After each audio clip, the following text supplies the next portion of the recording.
geology club are going to have some pumpkin for your entertainment. That should be a good time. And I think that's about it. So just as Miss Frizzle, I have to say safety first. First, seatbelts, everybody, stay behind our rope here for your own safety. And I'll hand it off to Einstein.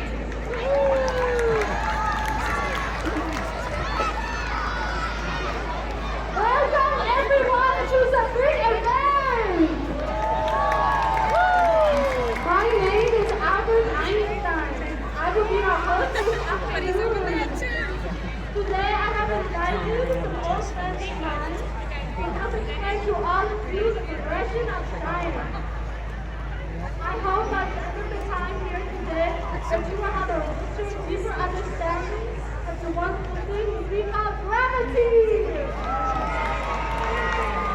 Now, this probably won't come as a shock to you, but if you hold something else in your hand and then you drop it, the object falls straight down towards the ground.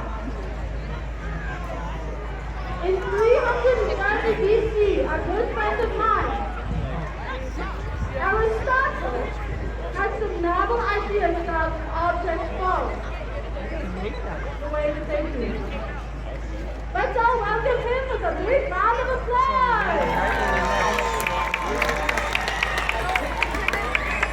Thank you, Albert. Hello, my name is Aristotle. Thank you so much for giving me the opportunity to explain my theory of gravity to you here today. I assert that it is the Earth that lies at the center of the universe, and that under the land is a layer of water, and above us is a layer of air, and then before the moon, a layer of fire. It is my theory that similar layers attract similar elements. Therefore, a flame will always rise towards the layer of fire. A balloon that is filled with water will seek the water below the earth and fall, so that the water seeps into the land.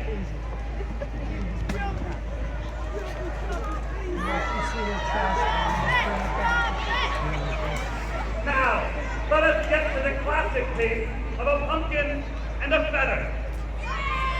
A feather is light, soft, and fluffy, and of the air layer, while a pumpkin is heavy, full of nature, and full of the earth layer. I suppose that a heavier object will fall faster than a... Igor! We're supposed to do the countdown first! Why is it so hard to find good help these days? All right, help me count down so we can test my hypothesis that the pumpkin will hit the ground before the feather. Starting at 5, 4, 3, 2, 1.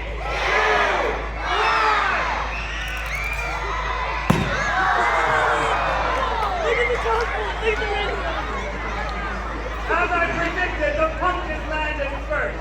My work here is done.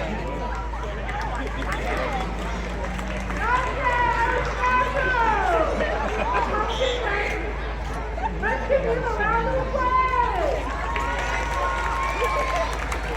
Now let's introduce you to another friend of mine, Galileo!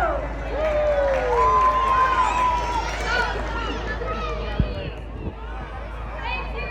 Hello, and thank you for coming today. My name is Galileo.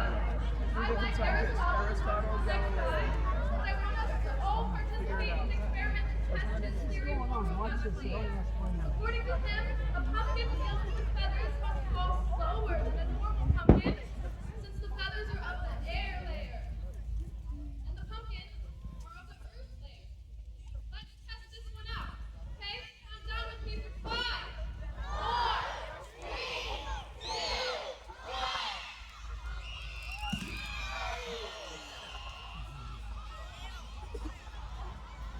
Why do the pumpkins land together? Maybe the effect from the pumpkins is just too small to notice. We need something that has a more noticeable effect.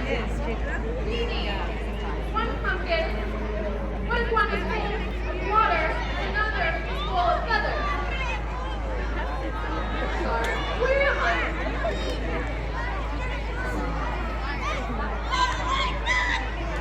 Too small to be noticeable. Surely if one was filled with water,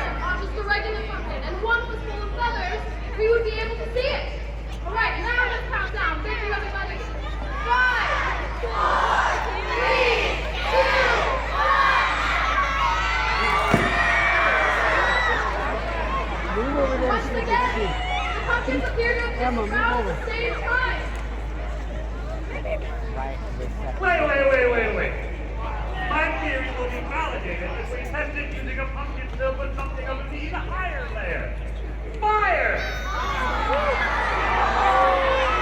If we try one pumpkin that's full of water and another filled with fire, you will see my theory is correct!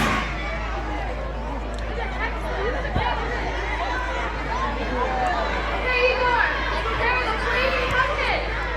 Now, pumpkin, count down again. 5, 4, 3.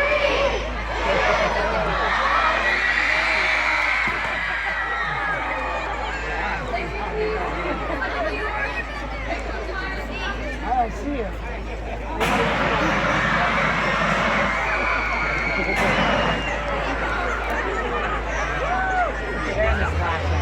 Well, based on this experiment, I must concede that my theory is incorrect.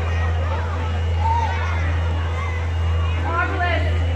Although Aristotle's theory was insightful, it is simply incorrect and needs to be revised. It's a shame to be wrong. I propose a new theory, what I will call the theory of objects. I propose that when any two objects are brought together, they will both fall at the same rate. Well, I am off the rest now, so I'll be going. Thank you so much for having me, everybody. Thanks for stopping by and sharing your ideas with us. Let's do it one